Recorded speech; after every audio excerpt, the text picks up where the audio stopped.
กราบสบายดีและสวัสดีพี่ๆน้องๆ FC ทุกท่านวันนี้เบ้าลุยมีเรื่องราวเกี่ยวกับความไวมานำเสนอให้บรรดาท่านได้ฟังความไวนั่นใดเนาะอันนี้ก็คือเป็นการทดสอบทดลอง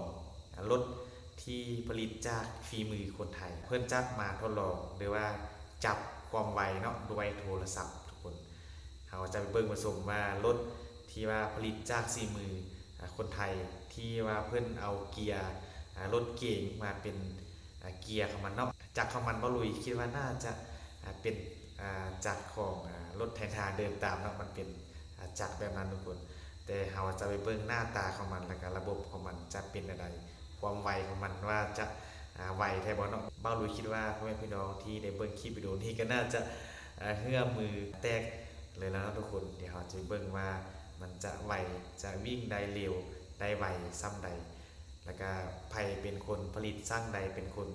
ออกแบบรถดังกล่าวนี้มาเดี๋ยวเราจะได้งูอยู่ในคลิปวิดีโอนี้เนาะก่อนอื่นบอลุยก็ต้องขอบใจแล้วก็ต้องขออนุญาตเด้อคลิปวิดีโอต้นฉบับจากช่อง YouTube สายทำมาหากินทุกคนที่บอลุยได้นำเอาเรื่องราวของเพื่อนมานำเสนอมาแชร์ต่อให้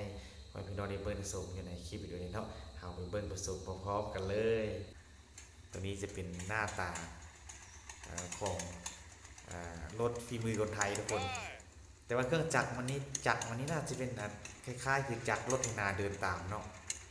บัวรุ่นเดียวกันหมดแล้วว่ารุ่นไหนทุกคนเนาะแต่เพิ่นมีการดัดแปลง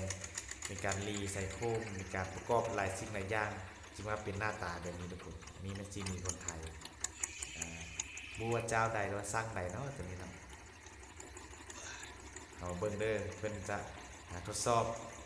ความไวของรถคันดังกล่าวนี่ทุกคนโดยเพิ่นจะเอาเป็นเกียร์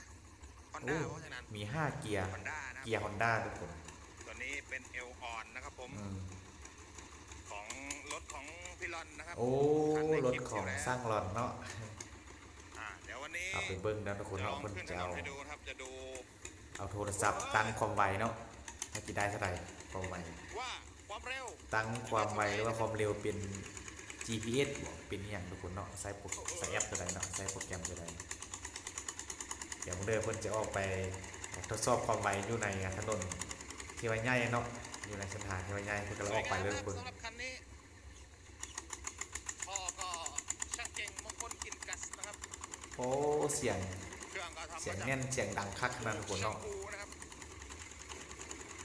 เสียงนำบ๊อบเลยเนาะพวกมันใส่เทโบนี่หรือว่ามันใส่เทโบนำหมดเนาะตัวนี้แคมใครนะแคมช่างอุ้มนะครับผมโอ้เบิ้งนี่ก็น่าจะนิ่มเนาะหัวทองทำสีมานะครับน่าจะนิ่มคล้ายๆสีรถกระบะหรือว่ารถอีหยังที่ว่าผ่านโรงงานมาขนาดนี้พี่เขาบอกว่าประมาณ 2,000 กว่าบาทนะจะบ่มีการไว้ว่ากระแทกกระทั่งเลยทางพื้นแบบตึกกระตักคือเฮารถคือเฮาขี่รถอีแตนหรือว่ารถซิ่งเนี่ยมันจะบ่เป็นแบบนั้นทุกคนจะนิ่มไปเลยเนาะมาสังเกตเบิ่งโอ้รูปร่างของมันเนี่ยโอ้จักรเป็นจักรรถไถนาเดินตามเลยเนาะ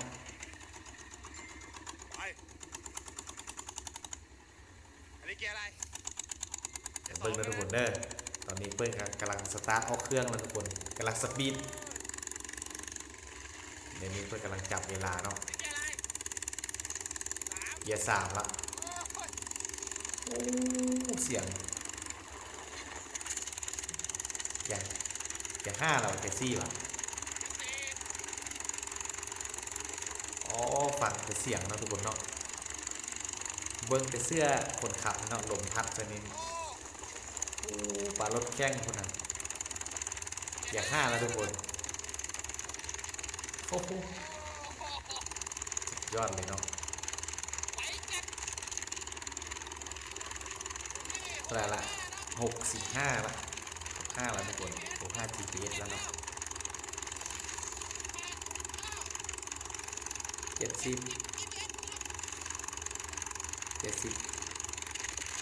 โอ้ก็รู้จะได้จะทันเลยมาที่นะทุกคนต้องพูดว่าราคาจากหมื่นจากแสนเนาะ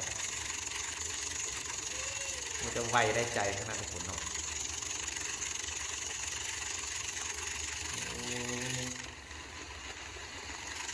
บอลดูอย่างอึ้งเลยเนาะ คิดว่ารถประเภทนี้จะมีความไวปานนี้ทุกคนเนี่ยบอลลุยก็เคยขับแต่รถซิ่งรถอหย่างมันกับไวปานนี้นะเนาะมีซ้ำรถกระบะรถอหย่างที่ว่าเป็นเฮ็ดมาจากโรงงานเนาะ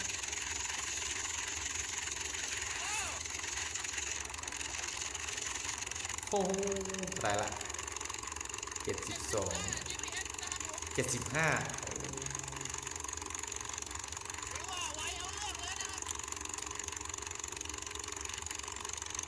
โอ้ไหวหลีเลยโอ้ไซเล่นทางยาวเล่นทางไกลออกไปตั้งแข่งตั้งจังหวัดมันก็น่าจะได้ทุกคนเนาะเพราะว่าระบบเบรกระบบเลยนี่เพิ่นก็น่าจะเฮ็ดได้มาตรฐานทุกคนเพราะว่ารถที่ว่าวิ่งด้วยความไวปานนี้คันเบรกบ่ได้มาตรฐานนี่ก็น่าจะย่านเป็นอันตรายย่านเกิดอุบัติเหตุได้เนาะ75 GPS โอ้ ความเร็วสูงสุดนะครับ77 เจ็ด GPS 77นี่ไมล์ GPS อันนี้มันจะแข็งหน่อยนะครับ โอ้เหลือเกินเนาะ เอาเรื่องเร็วนะครับผมถ้าเทียบกับไมล์รถเครื่องก็น่าจะ80 กับ 90 นะค เอ รับ อ แต่ว่าไม้นี่มันจะแข็งหน่อย โอ้หูชา เกียร์ไซส์เกียร์ แล้วไปไหนอ่ะ เป็น5เกียร์เนาะ จอด โอ้ อ่ะ โอ้ถ้าเพิ่นเฮ็ดมีอันมีหลังคา มีแว่นแก้วทางหน้านี่ไอ้กันคักกว่านี้ทุกคน โอ้ โอ้ล้อมันเนาะ นี่ แม็ก เบรก สวยงามขนาดโอ้เสียง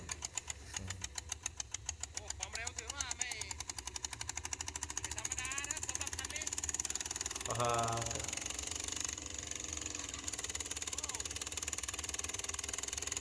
โอ้ไหวได้ใจแน่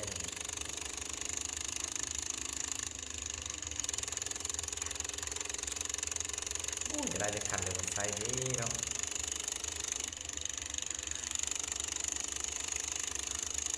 โอ้แซงรถกระบะแซงรถเก่งนี่เลยทุกคนไวกว่ารถที่แบบรถน้อยซ้ำกว่ากันมันแล่นมันวิ่งซ้ำกว่ารถกระบะเนาะฟังแต่เสียงโอ้ดังแน่นครับ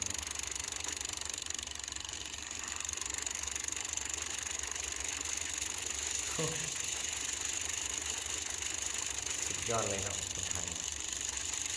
นี่จะเป็นซีดีของซังลอนทุกคนเนาะซังลอนเนาะ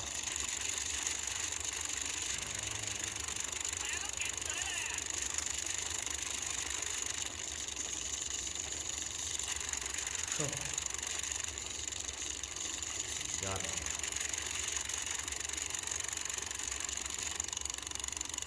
เหมือนคนเนาะบุมีแบบกระตุกกระตักอหย่างเลยทุกคนทำแบบนิ่มนวลเลยเนาะ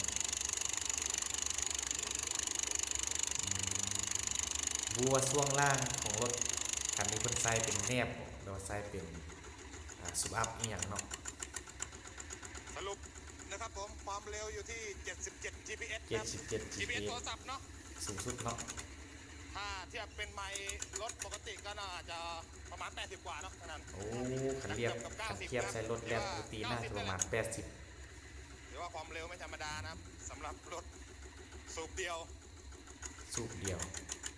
อันนี้เกียร์อะไร 5 เกียร์เนาะ เกียร์2ดูระบบการเลี้ยวนะครับป๊าบ โอ้แน่นอนล่ะ นี่เกียร์3ขาไม่ค่อยดีนะครับอันนี้ร โอ้ อบต่ำนะครับ เปลี่ยนเกียร์กัน อันนี้เกีย ใคร ร์3 รถใหญ่เลยเนาะระบบเกียร์เลยทุกคน เกียร์4เหรอเออ เนี่ยเกียร์ห้าก็ใส่ อันนี้เกียร์5โอ้พลังสูบเดียวนะครับวินหน้าก็หน้า อืม น่าจะเป็นห้าแปด 5น่าจะ5หลัง8ครับขับ แปดกับเก้าเนี่ย นะไม่8กับ9นะทั้งนั้นบอกว่า8กับ9นะอันนี้เกียร์5นะครับถือว่านิ่มมาก นิ่มขนาดเนาะ แต่ว่าพี่เขาไม่ได้ทำขายนะครับสำหรับคันนี้ โอ้ ถ้าขายดีเลยนั่นแหละ ถ้ามีทำขายก็อู่ช่างแชมป์นะครับหรือว่าอีกอู่นึงก็ อืม ชอไก่สายซิ่งนะครับถ้าเป็นแนวนี้ถ้าใครอยากได้แนวนี้นะครับ นะครับมีอู่ช่างแชมป์กับอู่ชอไก่ไถซิ่งนะครับอันนี้ก็จะเป็นเกียร์รถเก่งนะ5เกียร์นะ โอ้ ครับ ใส่ระบบเกียร์รถเก่งเลย เรื่ ทุ อก ง คน แท้เขาว่าเกียร์รับประกันให้10 ปี ระบบ5เกียร์ ก็เครื่อง RT 140นะครับ อืม ทำมาจากอู่ช่างภูไดแคมช่างอุ้มนะครับท่อก็ของช่างเก่งเก่งปาร์คนะครับ อืม ที่จับในนั้นไว้เนี่ยจะเบรก อะไรอ่ะ จับรถนั่นเอง เอา ที่ไหลลองนะ เอาลองเบรกดิว้า โอ้โหโอ้เบรกร้อยขนาดทุกคนบอลุยคิดแล้วเนาะว่าเบรกนี่ต้องได้มาตรฐาน ต้องรับประกันสุดเลยเบรกนี่เนาะ มันมาโคตรนั่นแหละ ถึงว่าวิ่งในความไวกว่านี้ได้เนาะ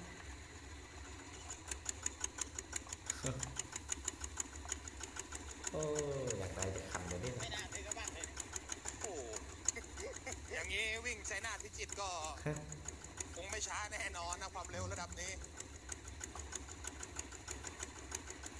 แต่แถวนี้เขาว่านะครับแถวชัยนาทมีกระทิงแดงนะครับ มีกระทิงแดง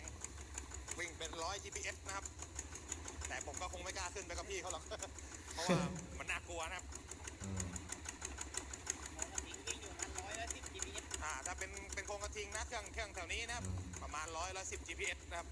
มีนะครับ แต่เครื่องทำเต็มนะครับ แต่ว่าเครื่องเขาก็ทำมาเต็มนะครับ อืม แต่ถ้าถามว่าผมขึ้นไปผมคงไม่กล้าขึ้นนะ อันนี้มัน อันนี้มันไม่มันไม่เสียวเท่าอันนั้นนะอันนั้นมันเสียว อันนี้ระบบเบรกมันดี แต่ถ้าว่าพี่เขาคนแถวนี้เขาก็ชินนะครับเขาขับได้ปกติเป็นร้อยนะครับ แต่คือถ้าอันเนี้ยนั่งสบายมากนะครับเบรกเบิกดีหมด ข้างหน้าเป็นระบบคอยสปริงหมดเลยนะ เด้งได้นะครับเนี่ยโชว์ปึ๊กนี่นะครับ โอ้ใส่ระบบสูบทุกคนเนาะลูกสูบอ่ะ ก็โอเคนะครับผมสำหรับวิดีโอชุดนี้นะครับ สุดยอด ข เนาะ เพียง โอ้ เท่านี้ด้วยนะ เอาเป็นยังไงเนาะพี่น้องหลังจากที่ได้เบิ้งในสุ่มสุดยอดฝีมือคนไทยเนาะที่เพิ่นผลิตคิดสร้างรถที่ว่าได้นำเอาหลายๆเครื่องมาประกอบก็คือด้านที่เราเห็นนะทุกคนเกียร์ของมันก็จะเป็นระบบเกียร์ของรถเก่งนี่เนาะแล้วก็จักรของมันก็จะเป็นจักรคล้ายๆคือกับรถเทนาเดินตามก็น่าจะแม่นอันเดียวอะไรเนาะที่เพิ่นมาประกอบเข้าทุกคนแล้วก็ตีนแล้วรูปร่างเพิ่นก็เป็นการออกแบบผลิตคิดสร้างขึ้นมาเองทุกคนป้าแต่เบาลุยตะลึงก็คือความไวของมันเนาะที่เพิ่นมาแทกได้เฮาการได้เห็นในนำโทรศัพท์ที่เพิ่นให้เฮาเบิ่งเนาะก็คือ77 GPS ทุกคนโอ้ถือว่าไวสมควรถ้าเทียบใช้รถกระบะรถเก่งที่เราเห็นตามถนนทางก็น่าจะ8-90ผู้เล่นเนาะความไวของมันก็น่าจะเทียบใช้ประมาณนั้นทุกคนแต่การระบบเบรกสุอัพก็ได้มาตรฐานดังที่เราเห็นเนาะเวลาขี่ก็คือจะนุ่มนวลแบบรถเก่ง รถกระบะเลยเนาะทุกคนเพราะว่าระบบมันก็จะเป็นระบบลูกสูบเวลาขี่ไปมันก็จะบอกกระตึกกระตักคือรถไถนาแล้วรถหรือว่ารถซิ่งธรรมดาทุกคนบ้าวลุยเองก็อยากได้จะคันดีมาหับไซมาขี่เนาะก็น่าจะเดินทางไกลไปตั้งจังหวัดไปตั้งเมืองตั้งแข่งได้เนาะถ้าว่ามีความไวแบบนี้ทุกคนคือดังที่เพื่อนได้นำเสนอในคลิปอะไรนะทุกผู้ผลิตก็คือสร้างหล่อนเนาะแล้วก็รวมกับหลายๆค่ายหลายๆสร้างมาผสมประสานกันจริงว่าเป็นรถที่ว่ามีรูปร่างแบบนี้ให้เราในเบิ้งในสมทุกคนถ้าเพื่อนผลิตราคาแล้วว่าใส่แว่นใส่แก้วทางหน้าอีกอย่างนี้ก็น่าจะเท่กว่านี้เนาะทั้งหมดนี้ก็เป็นเรื่องราวเกี่ยวกับรถที่ว่าเป็นฝีมือคนไทยผลิตขึ้นมาที่บรุยอยากจะนำเสนอให้บรรดาท่านในเบิ้งในสมอยู่ในคลิปวิดีโอนี้เนาะตามที่บรุยเห็นมีหลากหลายว่าจะเป็นรถอีกอย่างเครื่องจักรอีกอย่างทุกคนที่ว่าไทยเป็นคนผลิตคิดสร้างขึ้นมาเองก็หลากหลายรูปแบบมีแต่รุ่นคักๆเหมือนเนาะถ้าหากว่าพี่น้องให้มีความคิดเห็นหรือว่ามีข้อมูลอันใดเกี่ยวกับรถดังกล่าวนี่ก็สามารถคอมเมนต์มาให้บรุยรู้เพิ่มเติมได้ในใต้คลิปวิดีโอนี้ได้เด้อเนาะสำหรับวันนี้เนาะบรุยก็จะขออำลาพัดจากพี่น้องไปเพียงสำนี้เนาะสุดท้ายนี้ขอกล่าวคำว่าสบายดีบ๊ายบาย